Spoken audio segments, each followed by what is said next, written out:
Okay, well, I want to start by thanking each and every one of you for caring enough to not only be here tonight, but to be a part of the Republican Party. The GOP here in Cabarrus County and the GOP across the state is the winning team. It is the winning team. You are part of the winning team. I guarantee you that.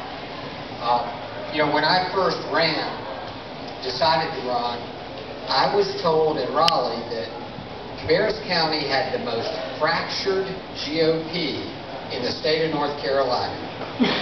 And as I say that, I'm sure a lot of things are going through your mind. If you've been here a while, have a little history, think about the present. And I hope you allow me to be honest with you about that issue. We can only serve the Republican Party if we work together, if we're a team. So I want to start and leave you with one most important message, and that is, as a team, as a GOP here in Cabarrus County, let's major on the majors and not on the minors. We got people here from all walks of life. They're coming here to our party with very different life experiences. They're coming with different goals. They're coming at different places on call it the conservative spectrum, right?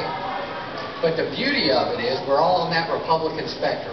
Everybody in here, I believe, is somewhere on that Republican spectrum. And we cannot lose sight of the goal, which is we've got to beat the Hillary Democrats, right? We've got to be attractive to other people. For this party to be successful as we move forward in the future, we've got to be attractive. And I've just talked with Abdul, who just became a Republican. That is awesome. We have so much to offer, and I'm telling you, I promise you, having now been in Raleigh, watching the substance of many, many bills go through the Senate, we are on the winning team. We have the principles that will make our state great and keep it great.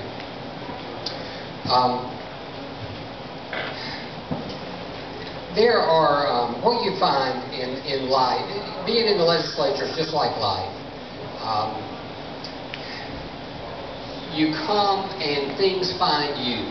You may go up there with goals, broad or specific, but things find you. So I went up there really with a goal of serving you all with excellence. As I thought about why in the world I'm doing this, it's because you matter.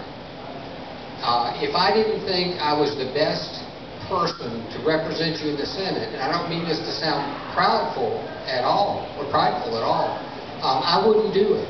If there's somebody who wants to serve, that's better to serve this county, I'll gladly step aside. So I'm there to serve you to the very best of my ability. And one of the things that hit early on, and we don't have time to cover the waterfront of bills that we've been dealing with, but let me focus on a couple. So I learned that our builders are suing our cities for 10 years plus interest on impact fees. Impact fees are fees that cities charge when a new development's coming in. And guess what? We don't have water, we don't have sewer to accommodate that, call it a 300-home subdivision. And so fees are charged to grow the capacity to accommodate that. I learned that late last year, a Supreme Court decision said, you know what? Unless the legislature specifically gave you, city or county or water and sewer district, the authority to go charge impact fees, you can't do it. So they're illegal. And then the Court of Appeals looked at it and said, you know what? It's not only illegal, but they can recoup 10 years plus interest of those impact fees. That is a significant impact financially to counties and cities that didn't have the right to do it. Union County is a $86 million exposure to Union County alone. Pamlico County, who has about 16,000 residents in the county, is 6.8 million. Might as well be 86 million. So I got the builders together, the builders lobbyists, and I said, you never win suing your regulator. I've been in those planning and zoning meetings when the only friend those builders had were the mayor and the city council. Everybody else was lined up against that new project. But they stuck their political necks out to approve that subdivision, and here they are, those same builders, now suing the county for 10 years, the city, for 10 years of impact fees plus interest. And I said, and also, if you win, it doesn't take a very smart plaintiff's lawyer to be standing there with the homeowner to whom you passed along that cost to say, I'm glad you won, now pay us because we paid you that impact fee.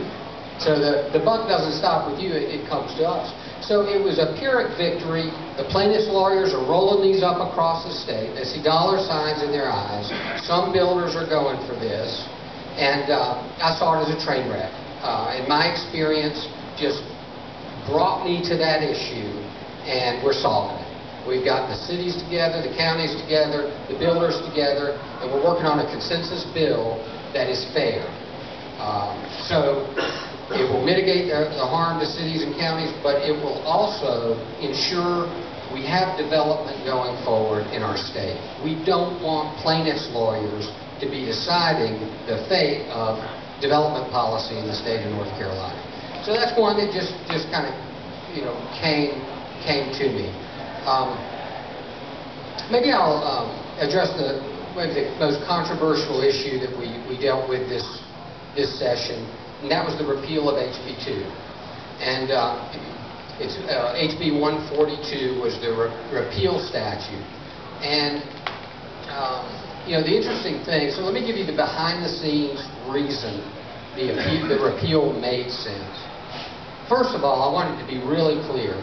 The North Carolina Senate, your GOP, didn't care one whit about the NCAA or the ACC. We had had it with them. They had no business trying to dictate the public policy of the state of North Carolina. So to the extent anybody tells you, oh, they caved under pressure of the NCAA, we did not. The only person that caved was the governor. And when I got call after call after call from business people saying, repeal HB 2, repeal HB 2, I always asked them, what have you done with the governor? Have you said these same things to the governor? And usually they had not. So the governor caved, and I say that because in the special session before I got there, the deal he was offered was repeal of HB 2 and a 6-month moratorium on any city ordinances related to LGBTQ transgender discrimination. He turned that down. He told all Democrats to vote against that. What he got was the repeal of HB 2, but the reservation to the state of North Carolina of the regulation of all multi-use bathroom and shower facilities. That was the issue that people with common sense just simply could not give in on. And we can talk more about that. And then we got also a 2.5-year moratorium on any new anti-discrimination ordinances. Now, so it made sense on that basis alone, but here's why it really made sense, and most people don't realize this. And by the way, let me just pause there. Good people could disagree on this. It doesn't make them bad people that they did or didn't vote for the repeal of HB 2. Very caring, loving, smart people voted not to repeal HB 2, and I respect that. Here's one of the major reasons I voted to repeal it. Not only was the substance better than what we had today and had under HB 2, but most people don't realize this, but 3 University of North Carolina employees sued under HB 2 to say it discriminates against us, it's unconstitutional. And they won in the trial court. The trial court said HB 2 is unconstitutional as to those 3 people. The ACLU appealed that decision to the 4th Circuit Court of Appeals, saying that wasn't broad enough. You should nullify all of HB 2 across all of North Carolina.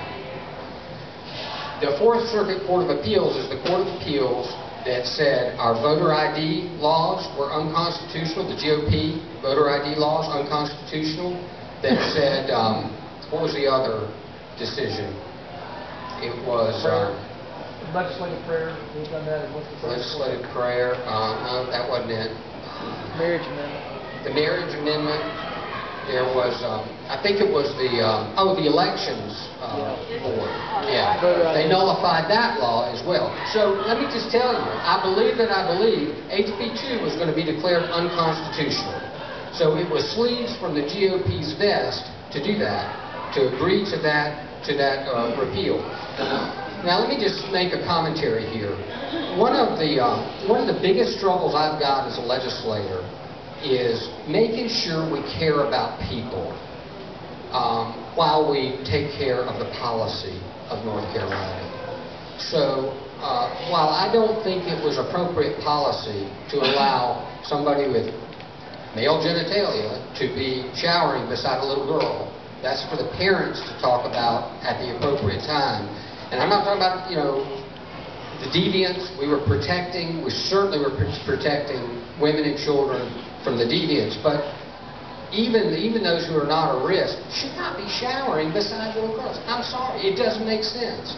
So the policy needed to be fixed, corrected, but we've got to care about people, because there are some good people who simply are different from we are. So we got to acknowledge that. I didn't do a very eloquent job describing that, but we have absolutely got to balance people and policy, and I think we're doing a good job of it. I think the GOP is doing a good job of it. Fiscally, we're sound. You got a lot to be proud of, and we're working like crazy to make sure this state is successful. So with that, I'm going to wrap it up and answer any questions. Do I have time? Any questions?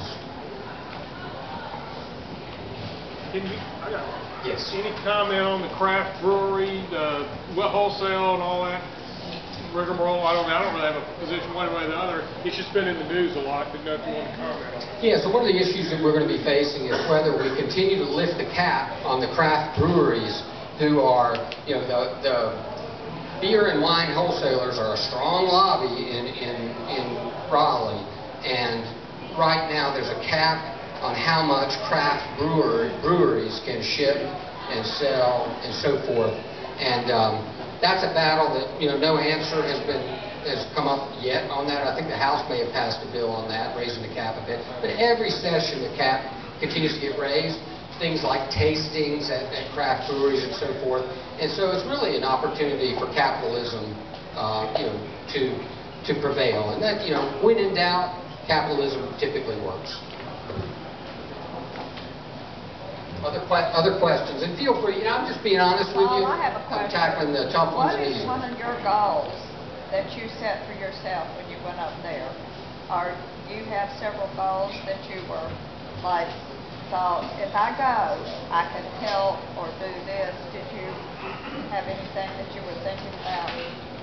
The question was, did I have any specific goals when I went there? And my goals are more at the 10,000-foot level, and that's to represent you with excellence.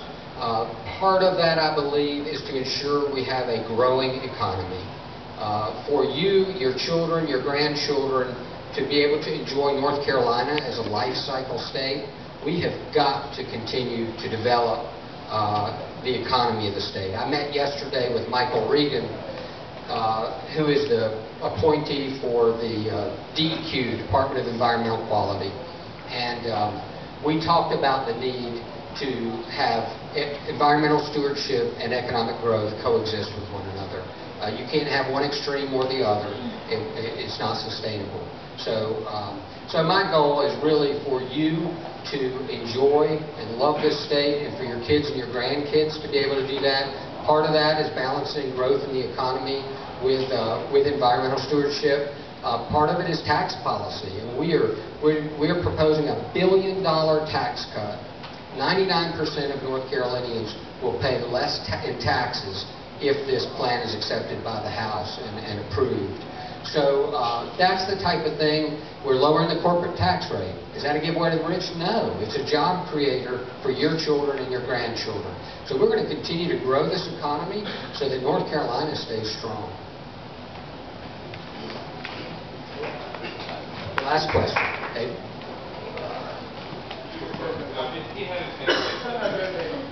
Mine was Mine may be too.